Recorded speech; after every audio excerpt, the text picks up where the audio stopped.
In the tranquil suburbs of Houston, two women, both named Mary Morris, met sinister fates under eerily similar circumstances. In the 1984 science fiction classic The Terminator, a murderous cyborg from the future played by Arnold Schwarzenegger hunted women in Los Angeles named Sarah Connor in order to stop a woman with that same name from giving birth to a man who would kill the cyborg's masters in the future. The plot was totally outlandish and not meant to portray or emulate any real event or situation.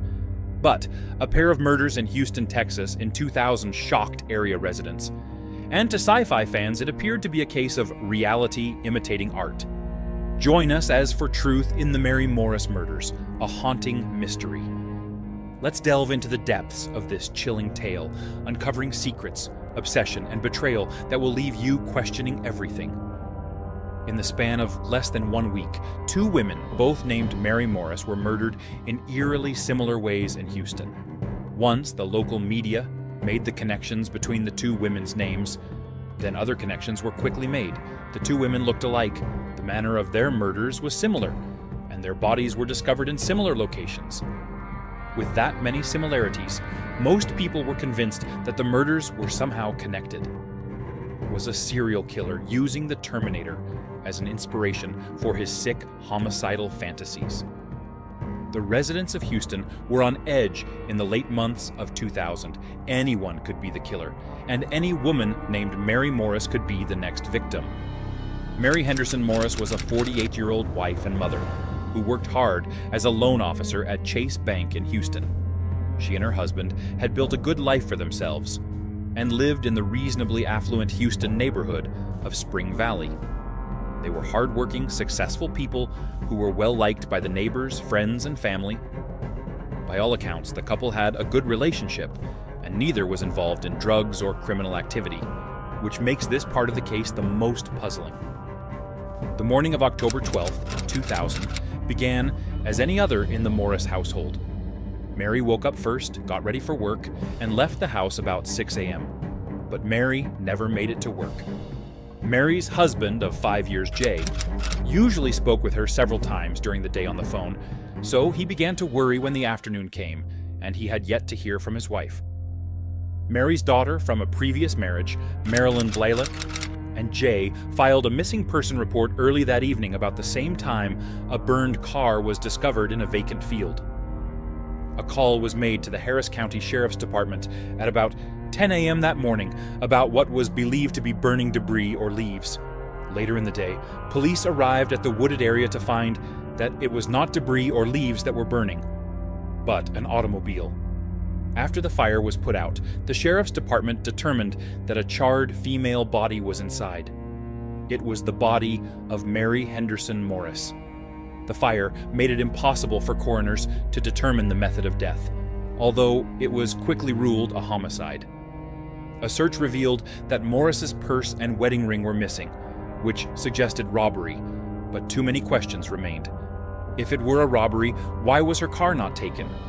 Why would a robber or robbers go to such lengths to conceal part of their crime? The crime was obviously not a carjacking because the car was burned. Even if it were an attempted carjacking gone bad, there would have been no reason to take the car and its owner to a remote location, kill the owner, and then burn the car. And why was the car dumped and burned in a vacant lot? The more investigators looked at the case, the less it made sense. There were also no witnesses to her abduction or murder. Due to the circumstances, authorities quickly determined that this was no ordinary murder case. But little did they know how extraordinary the case would become. Just 4 days later, after the Morris family put Mary to rest on October 16th, Blaylock made the painful yet seemingly simple journey to the coroner's office to retrieve some of her mother's personal effects. Instead, she walked into an episode from The Twilight Zone. "They told me they still had Mary Morris's body," recalled Blaylock. "I was freaking out. I was thinking we just had the funeral. I saw the remains, and I was looking at something that wasn't even my mother." It turns out that the woman Marilyn Blaylock saw on the coroner's table was not her mother, but was in fact another woman named Mary Morris, Mary McGinnis Morris. In many ways other than just the name, Mary McGinnis Morris shared a number of similarities with Mary Henderson Morris, which makes this case all that more eerie. Although Mary McGinnis was a bit younger than Mary Henderson at 39 years old, both women were attractive, gregarious brunettes. Mary McGinnis was also a professional woman who shared a nice suburban home with her husband. On October 16, 2000, the Harris County Sheriff's Department found the body of Mary McGinnis Morris badly beaten with a single gunshot to her head in a location about 25 miles from where Mary Henderson Morris was found days earlier. Mary McGinnis was also found murdered in her car in a vacant lot in Harris County. Although the vacant lots were located on different ends of the county, both spots had an eerie familiarity. In life and death, the two women shared some uncanny similarities, which raised the obvious question: who would want to kill the two Marys? Although authorities were at a loss trying to find suspects and reasons for the murder of Mary Henderson Morris, they quickly zeroed in on two potential preps for the Mary McGinnis case. At the time of her death, Mary McGinnis worked as a nurse practitioner and medical director at Union Carbide in Houston. Her supervisors noted that she was a good employee who got along with all of her coworkers, and likewise almost all of her coworkers liked Mary, with the exception of one, Dwayne Young. Dwayne Young was a nurse who worked alongside Mary, and as their time working together progressed, he apparently became obsessed with her. Young's obsession with Mary began innocently enough. He hung around her desk at work and engaged her in conversation whenever he could. The behavior at first seemed to Mary McGinnis to be more of a puppy love type situation than that of an obsessed maniac. But eventually Young's facade of a lost puppy dog was lifted to reveal the stalker that he was. As Young's menacing looks and comments towards Mary reached a creepy crescendo, she found the words "death to her" scrawled on her desk calendar. After numerous complaints to her bosses about Young's inappropriate and borderline illegal behavior, which was verified by co-workers, the stalker nurse was fired on October 13th, just 2 days before Mary disappeared. The note scrawled on Mary's desk proved to be the last straw. Weeks before her disappearance and death, Mary McGinnis bought a handgun that she kept hidden in her car. Owning a gun in the United States, especially in the state of Texas, is no big deal, and some even consider it not just a right, but an obligation. Mary McGinnis, though, was never a hunter or gun enthusiast, so when she started packing a pistol, her closest friends and family members knew that she was frightened of something or someone. Although Mary was a bit of a private person, she apparently felt that the threats from Young, or perhaps someone else, were grave enough that she needed to be armed, because she did tell a couple of her closest friends about the handgun. Mary was no expert in firearms, so her husband gave her the gun and showed her how to use it.